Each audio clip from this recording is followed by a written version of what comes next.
검은 정장을 입은 남자가 카페 문을 열고 들어왔다. 민지는 자리에서 일어나 환하게 웃더니 너무도 자연스럽게 그의 품에 안겼다.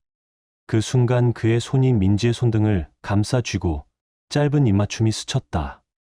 그리고 이어진 민지의 표정, 내가 단 한 번도 본 적 없는 환희로 빛나는 미소였다. 나는 그 장면을 창밖에서 바라보며 숨조차 쉴 수 없었다. 단순한 우연이 아니었다. 단순한 오해일 수도 없었다. 내 아내가, 지난 2년 동안 내가 그토록 그리워하며 버텨왔던 그 여자가 지금 내 눈앞에서 낯선 남자와 연인처럼 웃고 있었다. 그 짧은 순간 이심이라는 단어는 더 이상 필요하지 않았다. 이미 모든 답은 눈앞에 드러나 있었으니까. 하지만 이것은 시작에 불과했다. 내 눈에 보인 장면은 빙산의 일각일 뿐, 그 뒤에는 더 깊고 더 잔혹한 진실이 기다리고 있었다. 나는 아직 다 몰랐다. 내가 돌아온 집이, 내가 다시 안길 줄 알았던 품이 이미 오래전부터 다른 호흡으로 살아왔다는 사실. 그리고 그 끝에 무엇이 기다리는지는 아직 말할 수 없다. 결말은 여러분의 예상을 완전히 뒤엎을지도 모릅니다. 여러분의 생각은 어떠셨나요?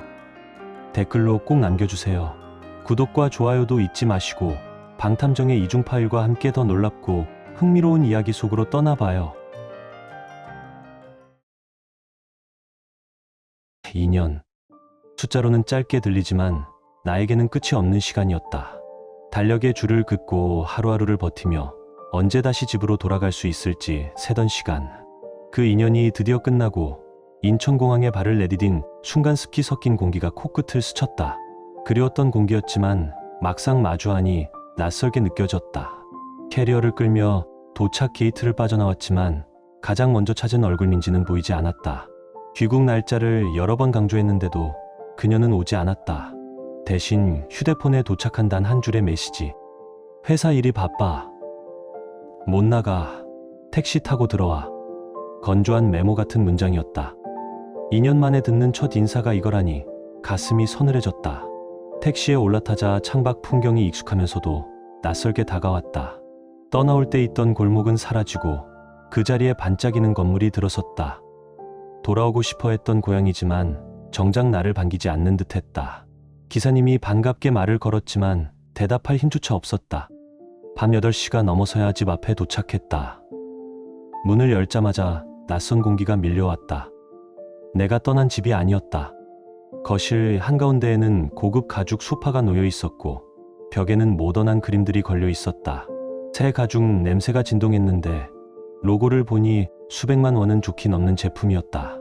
민지야, 나왔어. 조심스레 불렀지만 대답은 없었다. 현관 옆 신발장에는 처음 보는 하이힐들이 줄지어 있었다.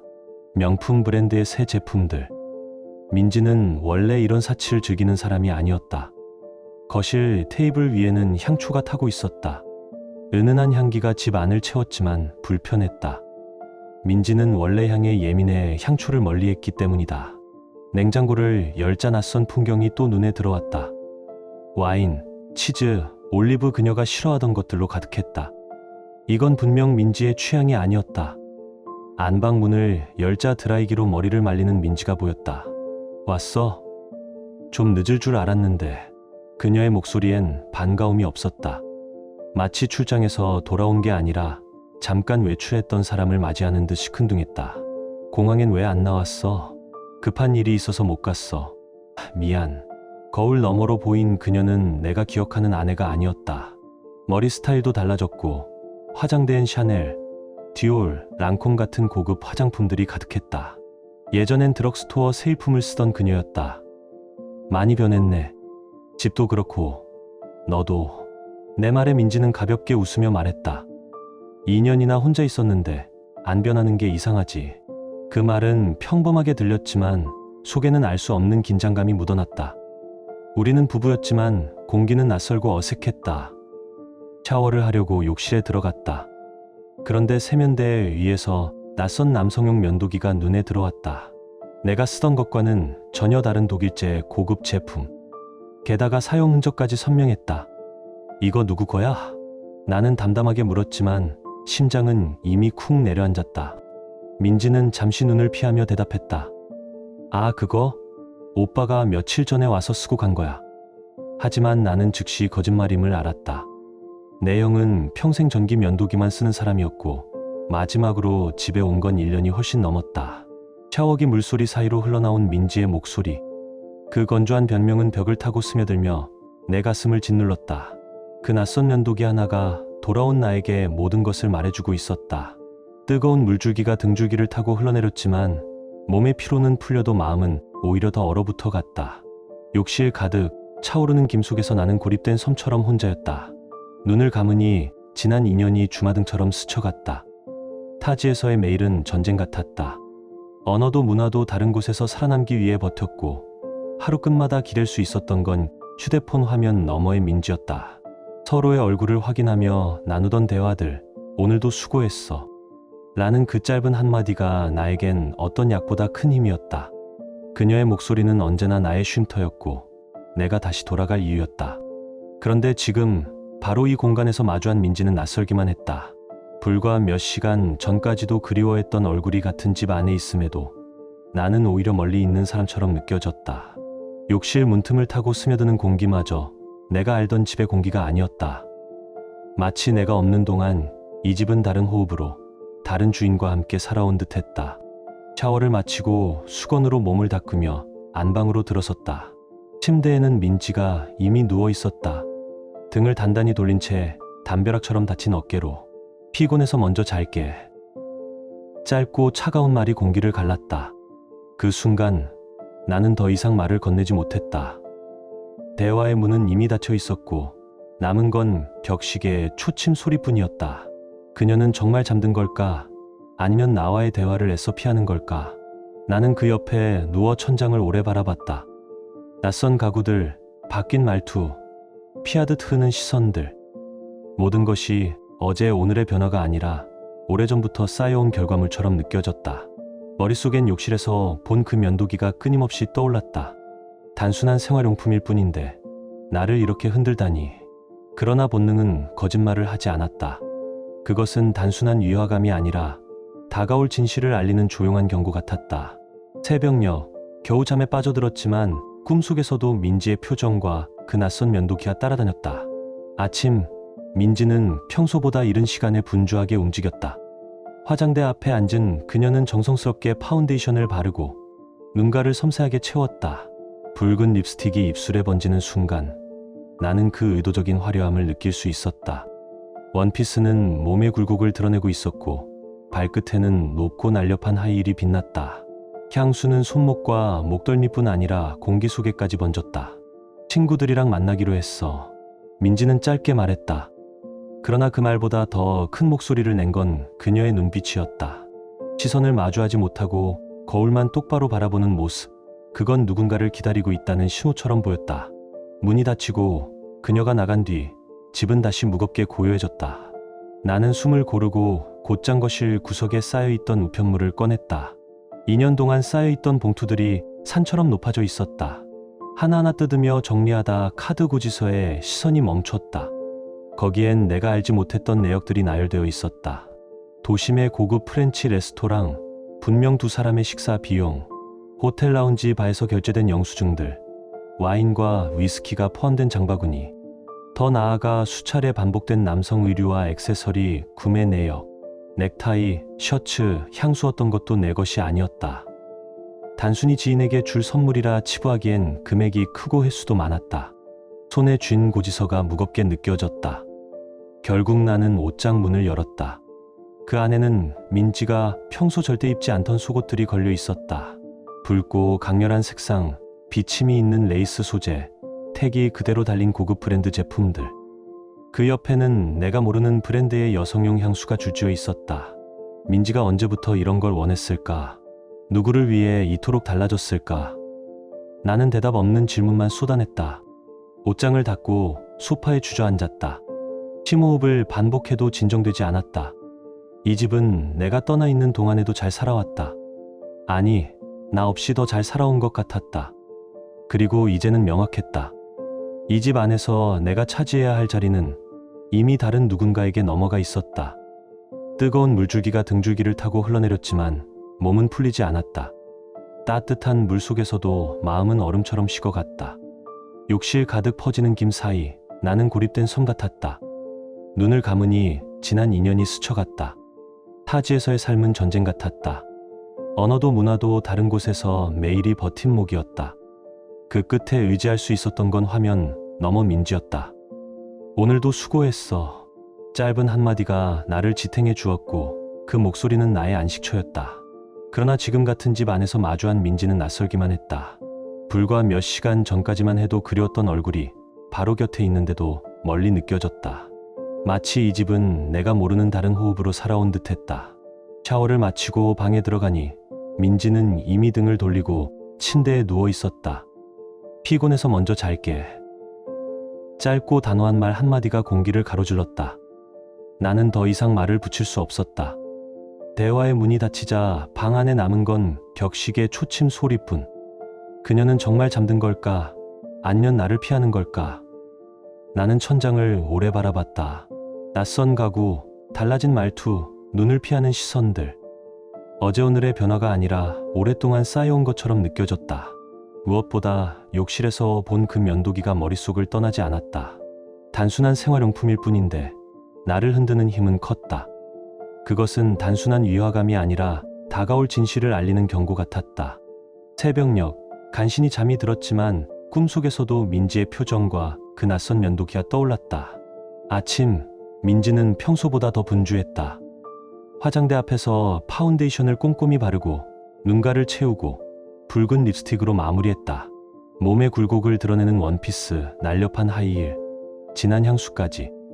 친구들을 만나러 간다는 말은 그녀의 외모와 맞지 않았다. 무엇보다 눈빛이 말해주고 있었다. 거울만 바라본 채 나와는 시선을 맞추지 않는 모습. 그것은 분명 누군가를 의식한 준비였다. 문이 닫히고 그녀가 나간 뒤 집은 다시 무겁게 고요해졌다. 나는 곧장 거실 한쪽에 쌓인 우편물을 꺼냈다. 2년간 쌓여있던 고지서와 청구서들. 그중 카드 내역이 눈에 들어왔다. 거기엔 내가 모르는 흔적이 가득했다. 도심의 고급 프렌치 레스토랑, 두 사람분의 식사 결제, 호텔 라운지 바에서의 지출, 와인과 위스키, 반복적으로 결제된 남성 의류와 액세서리 셔츠, 넥타이, 향수. 어떤 것도 내 것이 아니었다. 단순한 선물로 보기에는 금액이 컸고 횟수도 잦았다. 손에 쥔 고지서가 납덩이처럼 무거웠다. 결국 옷장 문을 열었다. 그 안에는 민지가 절대 입지 않던 속옷들이 걸려 있었다. 강렬한 색상, 비치는 레이스 소재, 고급 브랜드의 택이 달린 채로 옆에는 내가 모르는 여성용 향수병이 여러 개 늘어서 있었다. 민지가 언제부터 이런 걸 원했을까? 아니, 누구를 위해 이런 변화를 택했을까? 머릿속엔 대답 없는 질문만 맴돌았다. 옷장을 닫고 소파에 앉았다. 심호흡을 반복해도 진정되지 않았다. 이 집은 내가 없는 동안에도 잘 살아왔다. 아니, 나 없이 더 잘 살아온 듯했다. 그리고 이제는 분명했다. 내가 차지해야 할 자리는 이미 다른 누군가에게 넘어가 있었다. 서랍을 정리하다 손끝에 닿은 작은 상자가 있었다. 열지도 않은 콘돔 상자. 순간 온몸이 굳어졌다. 우리 부부는 이미 수술까지 마쳐 더 이상 피임이 필요 없는 사이였다. 그런데 왜 이 집에 이런 물건이 있어야 했을까? 그것은 단순한 상자가 아니라 내 존재가 배제된 다른 삶의 증거였다. 불안이 목덜미를 타고 흘렀다. 냉장고를 열자 낯선 풍경이 이어졌다. 보르도산 샴페인, 고급 와인, 트러플 치즈, 각종 견과류. 민지는 원래 술도 치즈도 멀리하던 사람이었다. 그런데 지금 냉장고 한 칸을 채운 것은 전부 그녀의 취향이 아닌 것들이었다. 병 라벨에는 최근 몇 달 사이 생산된 빈티지가 적혀 있었다. 값비싼 기호, 나와는 전혀 다른 세계의 흔적이었다. 거실을 둘러보니 그제야 눈에 들어왔다. 소파 쿠션 틈에는 남성용 헤어젤, 화분 뒤에는 반쯤 비운 담배가. 민지는 담배 냄새조차 싫어하는데 이 집엔 분명 흡연 흔적이 있었다. 현관 신발장엔 내 것이 아닌 남성용 구두 한 켤레까지 있었다. 275 사이즈, 내 발보다 한 치수 작은 크기. 밑창은 거의 닳지 않아 최근 신은 흔적이 역력했다. 나는 구두를 한참 쥐고 있다가 조용히 내려놓았다. 감정은 사라지고 차가운 확신만이 남았다. 그날 저녁 민지가 집에 돌아왔을 때 나는 조심스럽게 말했다. 민지야, 집에 낯선 물건들이 있더라. 그녀는 잠시 놀란 표정을 짓더니 금세 웃으며 대답했다. 아, 친구들이 놀러 왔다 두고 간 거야. 요즘 집에서 모임 자주 하잖아. 그러나 나는 눈빛을 보았다. 시선을 피하며 목걸이를 만지작거리는 손. 민지가 거짓말할 때마다 반복하던 습관이었다. 그녀는 그날 밤 평소처럼 일찍 잠들었다. 하지만 나는 단 한숨도 자지 못한 채 천장을 바라봤다. 가능성은 끝없이 머릿속을 휘몰아쳤고 심장은 불규칙하게 뛰었다. 며칠 뒤 책상 위에 쌓인 우편물을 정리하다가 두툼한 봉투 하나가 눈에 들어왔다. 민지 이름으로 온 휴대폰 요금 고지서였다. 펼쳐보는 순간 손이 떨렸다. 요금은 무려 15만 원, 평소의 3배였다. 수십 페이지에 달하는 통화 내역, 그중 압도적으로 많이 찍힌 한 번호가 있었다. 이름은 윤상혁. 거의 매일 몇 시간씩 이어진 통화 기록. 대부분 새벽 2, 3시. 내가 해외에서 가장 바쁘던 시간대였다. 내가 민지와 화상 통화를 하던 시간에는 오히려 통화 내역이 거의 없었다. 문자 메시지도 수백 건. 내용은 알 수 없었지만 단순한 동료나 지인이라 설명하기엔 도가 지나쳤다. 나는 고지서를 쥔 채 멍하니 앉아 있었다. 분노보다도 깊은 공허함이 밀려왔다. 내가 그리워하며 하루하루 버티던 시간에 그녀는 다른 남자와 새벽을 함께하고 있었다는 사실. 그 결과가 바로 집 안곳곳에 낯선 흔적들로 남아 있었다. 그날 밤 민지가 돌아오자 나는 더는 참지 못했다. 민지야, 윤상혁이라는 사람 알아? 그녀의 얼굴이 단숨에 굳었다. 손에 들고 있던 컵이 흔들렸다. 어떻게 그 이름을 알아? 놀람과 두려움이 뒤섞인 목소리. 이내 서둘러 진정한 듯 말했다. 사업 상담 좀 받은 사람이야. 나도 부업 준비하려고 했거든. 하지만 눈빛은 여전히 나를 피하고 있었다. 나는 고지서를 꺼내 그녀 앞에 내밀었다. 거의 매일 몇 시간씩 통화하던데 이게 사업 얘기라고? 민지의 얼굴이 붉게 달아오르더니 더듬거리며 말했다. 그게 일이 좀 복잡해서 그래. 별거 아니야. 그러나 내 마음속에서 믿음이라는 단어는 이미 사라지고 있었다. 그날 이후 나는 그녀의 뒷모습에서 더 이상 사랑을 찾을 수 없었다. 남은 것은 불신뿐이었다. 민지는 원래 대화할 때 눈을 똑바로 마주보는 사람이었다. 무슨 얘기든 솔직히 받아쳤고 감정을 숨기지 않았다. 그런데 요즘 그녀는 시선을 피했고 대답은 모호했다. 나는 확신했다. 분명 무언가 감추고 있다는 걸. 어떤 사업인데? 나도 궁금하네.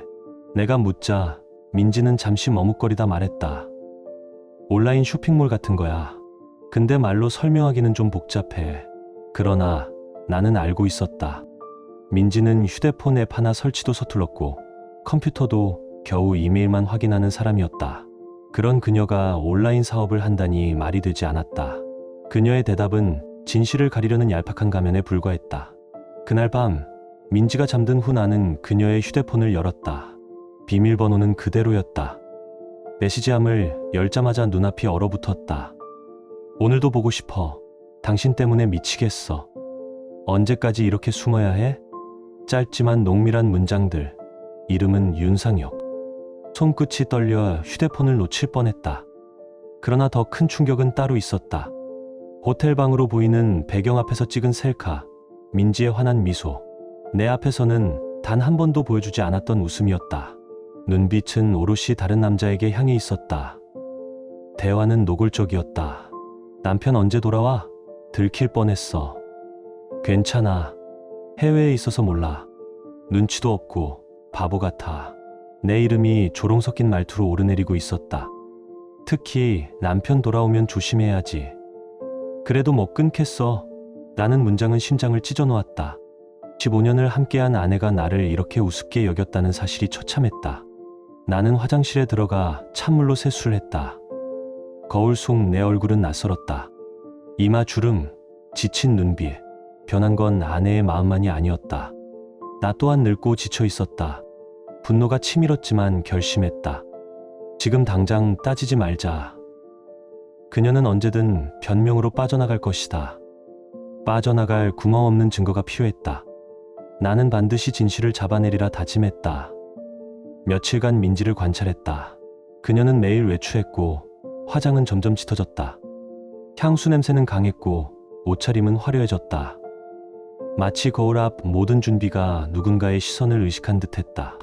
발걸음은 가볍고 얼굴에는 설레는 빛마저 감돌았다. 어느 날 민지가 친구들과 쇼핑 간다며 집을 나섰다. 나는 뒤를 따르기로 했다. 1시간쯤 지나 지하철을 타고 뒤따라갔다. 멀리서 바라본 그녀는 휴대폰을 붙잡고 계속 메시지를 주고받았다. 때때로 피식 웃는 표정, 그 얼굴은 내가 아는 민지가 아니었다. 강남역에서 내린 민지는 고급스러운 카페로 들어갔다. 나는 유리창 너머로 지켜보았다. 그녀는 창가 자리에 앉아 입구만 바라보고 있었다. 커피도 주문하지 않은 채 누군가를 기다리는 눈빛이었다. 10분쯤 지나 검은 정장 차림의 명품 시계를 찬 남자가 들어왔다. 40대 중반쯤 되어 보이는 깔끔한 외모, 자신감 있는 걸음걸이. 민지는 그를 보는 순간 자리에서 일어나 환하게 웃었다. 그리고 두 사람은 너무도 자연스럽게 서로를 끌어안았다. 그 장면은 내 가슴을 관통했다. 단순한 인사가 아니었다. 그 포옹은 민지의 진심이 이미 그 남자에게 향하고 있음을 보여주는 증거였다. 나는 그 순간 모든 희망이 무너져 내리는 소리를 들었다. 그 포옹은 단순한 인사가 아니었다. 오랜 연인만이 나눌 수 있는 익숙한 온기와 친밀함이 스며 있었다. 카페 창밖에서 바라보는 동안 내 몸은 얼어붙은 듯 움직이지 않았다. 민지는 그의 손을 꼭 쥐었고 그는 민지의 손등에 입을 맞췄다. 그때 민지의 미소는 내가 한 번도 본 적 없는 얼굴이었다. 지난 2년 동안 화면 너머로 보던 그녀는 단 한 번도 그렇게 행복해 보이지 않았다. 두 사람은 1시간 넘게 이야기를 나눴다. 민지가 그의 넥타이를 만지면 그는 민지의 머리카락을 귀 뒤로 넘겨주었다. 모든 동작이 익숙했고 나는 더 이상 마음을 숨길 수 없었다. 질투가 아니라 절망이었다. 그녀의 마음이 이미 내 것이 아니라는 사실을 눈앞 장면이 말하고 있었다. 잠시 후 두 사람은 카페를 나섰다. 그는 민지의 허리를 감았고 민지는 그의 어깨에 몸을 기대며 걸었다. 근처 지하주차장에서 검은 SUV에 함께 올라탔다. 나는 서둘러 번호판을 적고 택시를 잡아 뒤를 따랐다. 호텔 정문 앞에서 그들의 뒷모습이 회전문 안으로 사라지는 순간 마지막 희망도 무너졌다. 남자가 민지의 어깨를 감싼 채 로비로 걸어 들어가는 장면은 설명이 필요 없는 답이었다. 그것은 불륜의 현장이자 내 결혼의 현실이었다. 집으로 돌아오는 길, 머릿속은 하얗게 비어 있었다. 버스 손잡이를 잡은 손끝 감각만이 나를 현실에 붙잡아 두었다. 더 이상 이심이라는 단어는 필요하지 않았다. 내가 직접 보았다. 그것으로 충분했다. 그날 밤 민지는 평소보다 늦게 돌아왔다. 쇼핑하다 보니 시간 가는 줄 몰랐어. 입에 올린 변명은 가벼웠고 손에는 쇼핑백 하나 없었다. 옷에서는 낯선 남성 향수가 스며 있었고 머리카락은 흐트러져 있었으며 립스틱은 지워져 있었다. 오늘 뭐 샀어? 내 물음에 그녀는 마음에 드는 게 없었어. 라며 서둘러 샤워실로 들어갔다. 나는 주저하지 않았다. 샤워 소리가 들리자마자 그녀의 가방을 열었다.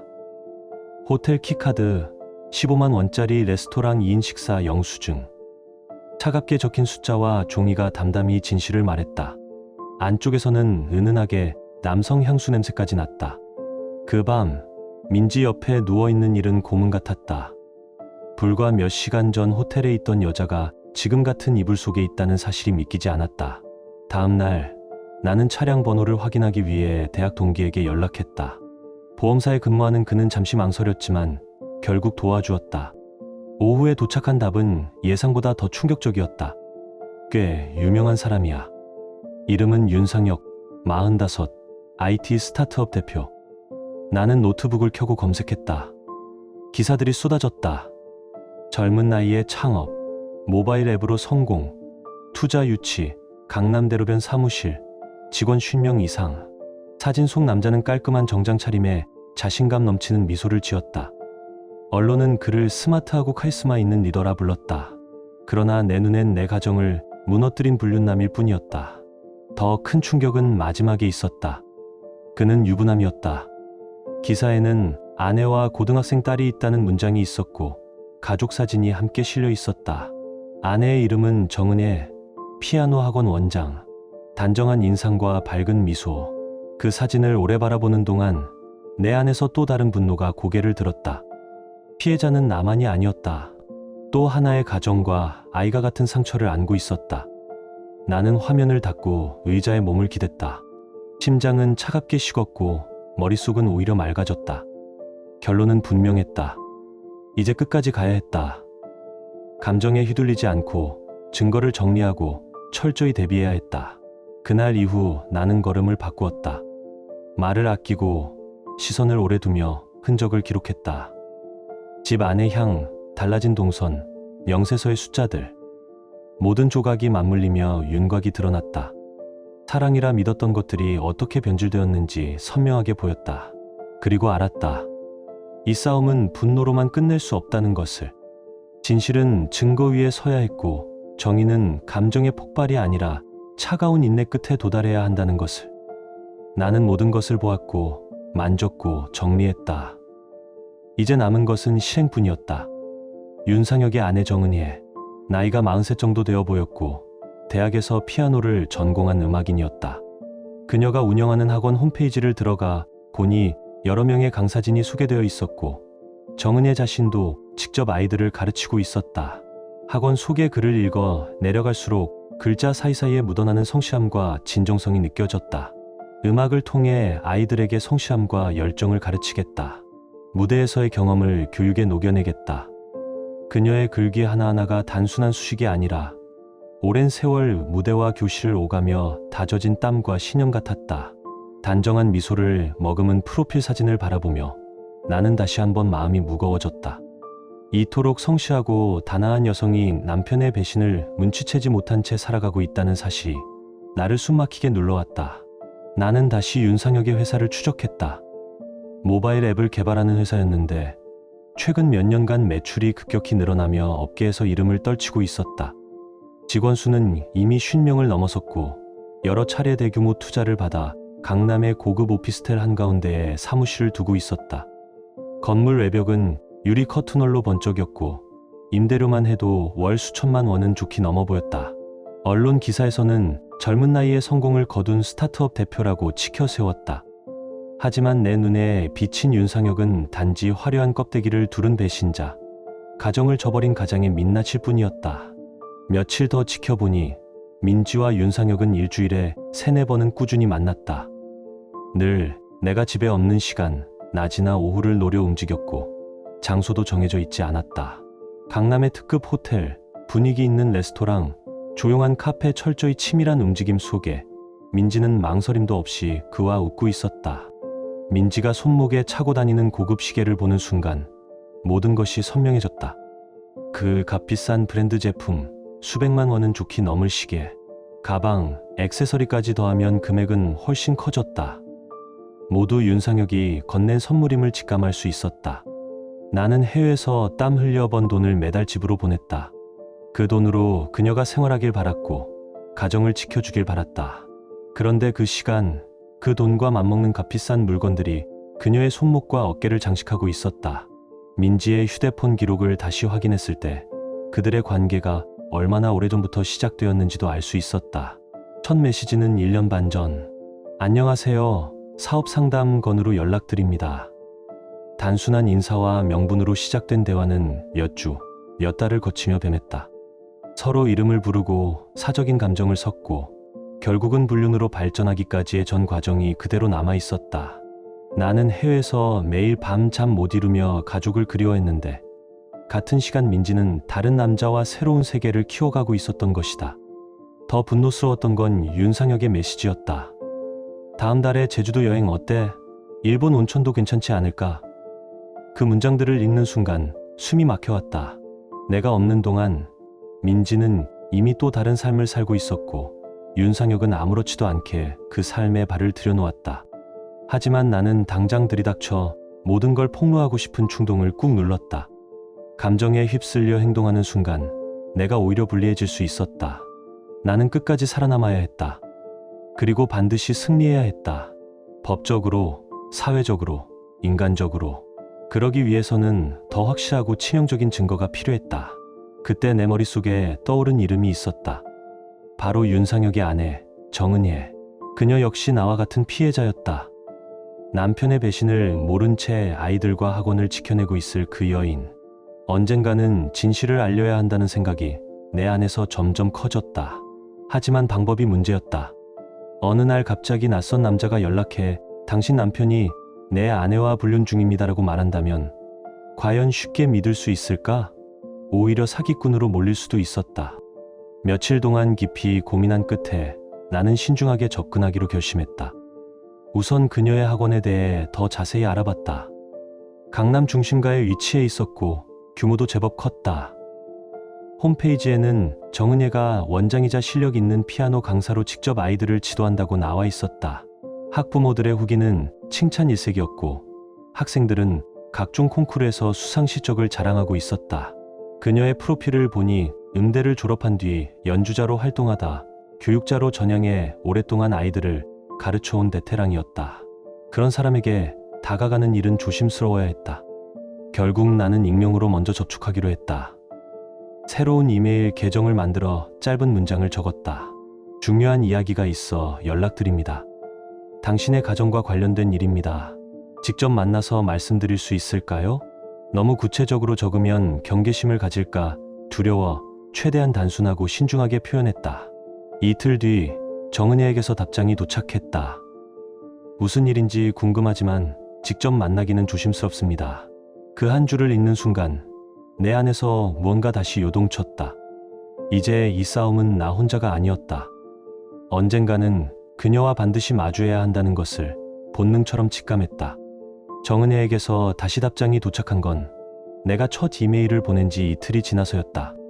먼저 어떤 내용인지 알려주실 수 있을까요? 짧은 한 문장이었지만 신중하고 차분한 성격이 그대로 묻어났다. 역시 쉽게 믿지 않는 사람이라는 걸 직감했다. 나는 더 이상 빙 돌려 말하지 않기로 했다. 당신의 남편 윤상혁과 제 아내가 부적절한 관계를 맺고 있습니다. 증거도 가지고 있습니다. 내 손끝에서 떨어진 글자는 직설적이었고 그만큼 무거웠다. 한동안 답장은 오지 않았다. 시간은 더디게 흘렀고 침묵은 나를 괴롭혔다. 사흘 뒤에야 다시 메일이 도착했다. 정말이라면 직접 만나서 이야기하고 싶습니다. 하지만 혹시 잘못된 정보일 수도 있으니 증거를 먼저 보여주실 수 있을까요? 담담하면서도 단호한 어조. 오히려 그 태도에서 신뢰가 느껴졌다. 나는 준비해 둔 자료 중 일부만 선별해 보냈다. 민지와 윤상혁이 함께 찍힌 사진 몇 장, 날짜와 시간이 찍힌 메시지 캡처 화면들. 지나치게 노골적인 내용은 제외했지만 둘의 관계가 명백히 드러나도록 충분한 자료였다. 그날 밤 정은혜에게서 전화가 걸려왔다. 수화기 너머의 목소리는 떨렸지만 분노보다는 깊은 슬픔이 더 크게 묻어났다. 정말 충격이에요. 믿고 싶지 않지만 사진 속 남자가 제 남편이 맞습니다. 내일 만날 수 있을까요? 그 목소리만으로도 그녀가 얼마나 큰 상처를 입었는지 느낄 수 있었다. 다음 날 저녁 우리는 강남의 한 조용한 카페에서 마주 앉았다. 사진 속에서 보던 단정한 인상보다 실제 모습은 훨씬 더 차분했고 지적인 기운이 흘러나왔다. 그러나 부은 눈가와 가라앉은 표정이 지난밤의 눈물을 말해주고 있었다. 어떻게 알게 되셨어요? 그녀의 조심스러운 물음에 나는 해외 파견에서 돌아온 뒤부터 차례로 발견한 정황들, 의심을 품게 된 순간, 그리고 지금까지의 조사 과정을 처음부터 끝까지 설명했다. 정은혜는 내 말을 고개 끄덕이며 들었고 중간중간 눈물이 맺혔다. 그러고 보니 최근 들어 상혁 씨가 자주 늦게 들어왔어요. 회사 일이 바쁘다고 둘러댔죠. 그리고 휴대폰에도 예민하게 반응했어요. 그녀 역시 변화를 느끼고 있었지만 그동안 확신할 수 없었던 모양이었다. 증거를 직접 확인한 지금 눈물은 더 이상 멈추지 않았다. 우리는 앞으로 어떻게 할지 진지하게 논의했다. 정은혜는 이혼과 함께 딸의 양육권을 반드시 지켜내고 싶다고 했다. 나 역시 이혼과 위자료 청구, 그리고 불륜 상대에 대한 손해배상 소송을 준비하고 있었다. 더 확실한 증거가 필요할 것 같아요. 정은혜의 목소리는 흔들리지 않았다. 맞습니다. 현장을 직접 잡아야 합니다. 내 대답에 그녀는 단호히 고개를 끄덕였다. 그 순간 우리는 공조를 결심했다. 감정적으로 무너지는 대신 냉정하게 상황을 분석하고 대응하려는 그녀의 태도는 나에게도 힘을 주었다. 혼자가 아니라는 사실이 오히려 더 단단한 용기를 만들었다. 며칠간 우리는 각자의 위치에서 움직였다. 정은혜는 남편의 일정을 면밀히 살폈고 나는 민지의 동선을 따라붙었다. 그러다 결국 일정한 패턴이 보였다. 주로 목요일 오후 늘 같은 시간대에 호텔에서 만나는 모습이 반복되었다. 윤상혁은 목요일마다 중요한 미팅이 있다며 서둘러 퇴근했고 민지 역시 친구들과 약속이 있다며 집을 비웠다. 우리는 결정적인 순간을 잡기 위해 전문 업체에 의뢰해 소형 카메라와 녹음 장비를 준비했다. 변호사에게 상담을 받은 뒤 불법이 되지 않는 범위에서 공개된 장소만 촬영하기로 했다. 그리고 목요일, 그날이 왔다. 민지가 화려하게 차려입고 집을 나섰다. 나는 멀찍이 뒤를 따랐고 그녀는 늘 그렇듯 카페로 향했다. 곧 정은혜에게서 연락이 왔다. 지금 회사에서 나왔어요.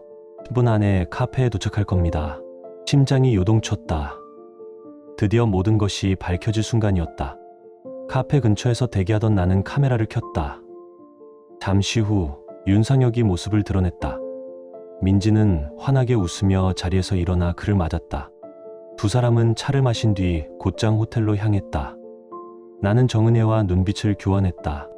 우리는 서로 다른 위치에서 그들의 뒷모습을 따라가며 모든 장면을 기록했다.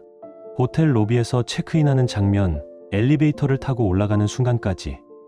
이제 변명의 여지는 없었다. 진실은 드러났고 그 진실은 곧 법정에서 우리의 무기가 될 터였다. 호텔 프런트에서 윤상혁이 키를 받는 순간 나는 멀리서 숨을 죽이고 그 장면을 지켜보았다. 민지는 조금 떨어져 서 있었지만 누가 보아도 함께 들어온 것이 분명했다. 두 사람은 마치 오래된 연인처럼 익숙한 동작으로 체크인을 마쳤고 곧 엘리베이터 안으로 사라졌다. 시간은 잔인할 만큼 느리게 흘렀다. 2시간이 지나서야 그들이 호텔에서 나오는 모습이 카메라에 담겼다. 민지의 머리칼은 흐트러져 있었고 윤상혁은 넥타이를 느슨하게 풀어놓은 상태였다. 그들의 사이에 무슨 일이 있었는지는 더 이상 설명할 필요가 없었다. 결정적인 장면은 주차장에서 이어졌다. 서로의 얼굴을 붙잡고 주고받은 작별 키스.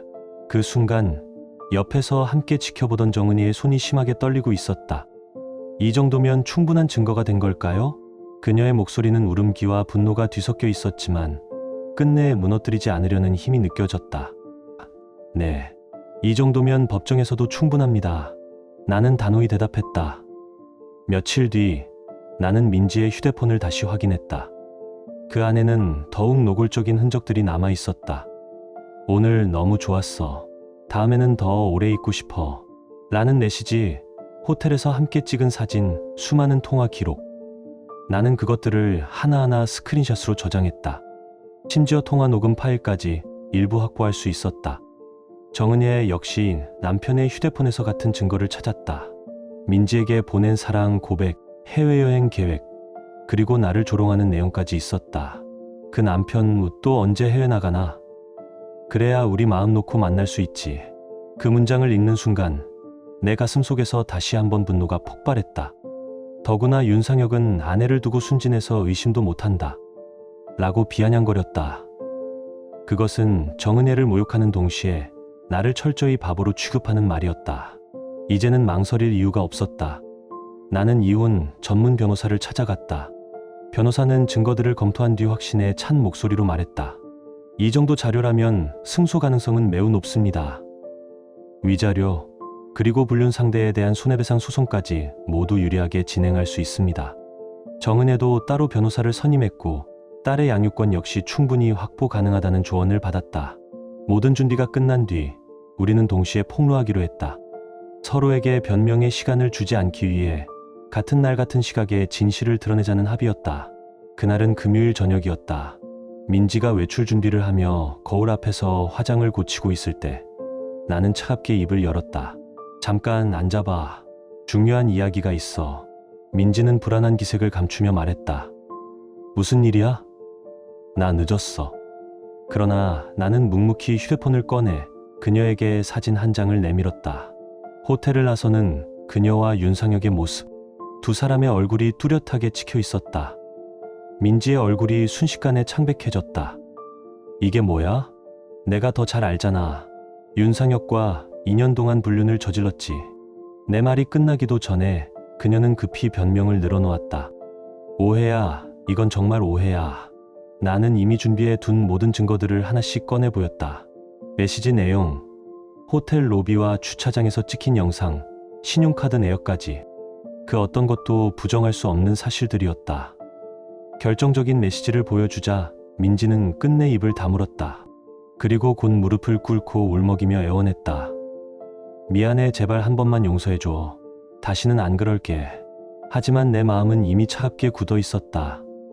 15년간 쌓아온 신뢰를 스스로 무너뜨린 사람에게 용서라는 단어는 존재하지 않았다.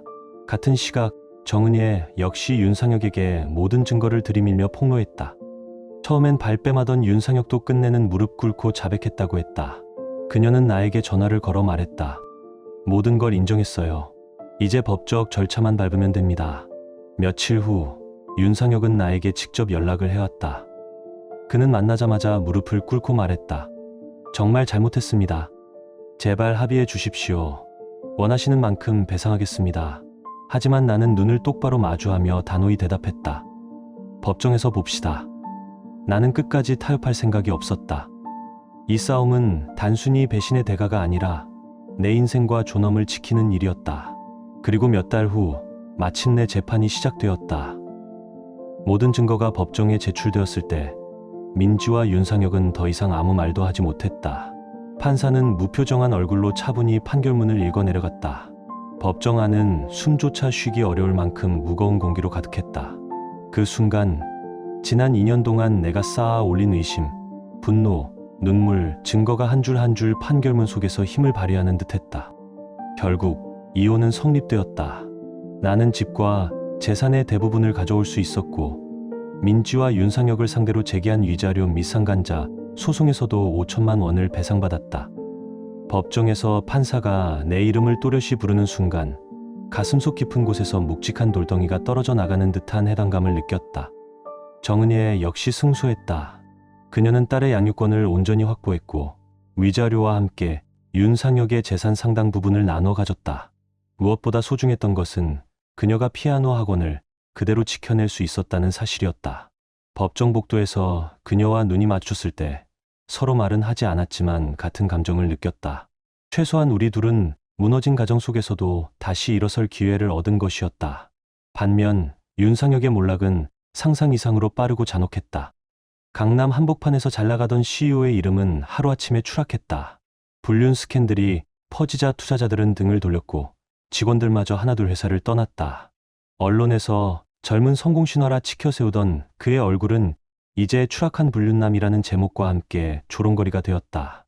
몇 달 만에 회사는 문을 닫았고 그는 막대한 빚더미 위에 앉은 파산자로 전락했다. 민지 역시 모든 것을 잃었다. 재산도 명예도 남지 않았다. 한때 친구들이 부러워하던 그녀의 삶은 순식간에 무너졌다. 이혼녀라는 꼬리표는 사회적 고립을 불러왔고 무엇보다 윤상혁조차 그녀를 책임질 수 없는 처지가 되자 둘의 관계는 금세 균열을 드러냈다. 서로를 원망하며 싸우던 그들은 끝내 갈라섰다. 사랑이 아닌 배신 위에 세운 관계가 얼마나 허망한지 그 결과가 여실히 증명된 셈이었다. 나는 천천히 무너졌던 삶을 다시 세웠다. 회사에서도 승진의 기회를 얻었고 밤마다 흔들리던 정신도 서서히 안정을 되찾았다. 배신의 상처는 여전히 마음 한구석을 찌르지만 나는 그 상처를 붙잡고 무너지지 않았다. 오히려 진실을 밝혀내고 정의를 바로 세웠다는 사실이 내 존재를 지탱해 주었다. 정은혜와는 가끔 연락을 주고받았다. 서로를 위로하며 힘겹게 다시 일어서는 과정에서 묘한 동지애가 피어났다. 그녀가 딸과 함께 웃으며 살아가는 모습을 떠올리면 내 마음도 한결 가벼워졌다. 재판은 끝났지만 내 안의 싸움은 그제야 진정으로 마무리되었다. 나는 깨달았다. 배신은 결코 승리할 수 없다는 것. 민지와 윤상혁은 진실을 외면하려 했지만 진실은 끝내 드러났고 그대가는 상상보다 훨씬 더 가혹했다. 이제 나는 더 나은 사람을 만날 준비가 되어 있다. 언젠가 다시 찾아올 사랑 앞에서 나는 더 단단하고 성숙한 사람이 되어 있을 것이다. 배신의 그림자를 딛고 내 삶은 다시 앞으로 나아가고 있었다. 지금 당신의 마음은 어떤가요? 이야기를 읽으며 떠오른 감정이나 생각이 있다면 댓글로 나눠주세요. 당신의 진심 어린 한마디가 누군가에겐 큰 위로가 될 수 있습니다. 이 짧은 이야기 속에 작은 온기나 있고 진행 감정 하나라도 담겨 있었다면 그것만으로 이 이야기는 충분히 의미 있는 시간이었을 거예요. 좋아요와 구독, 그리고 공유는 이런 따뜻한 이야기가 더 많은 사람의 하루에 조용히 스며들 수 있는 힘이 됩니다. 함께 해주셔서 고맙습니다. 당신의 하루에도 조용한 평안과 따뜻한 사람이 함께하길 진심으로 바랍니다.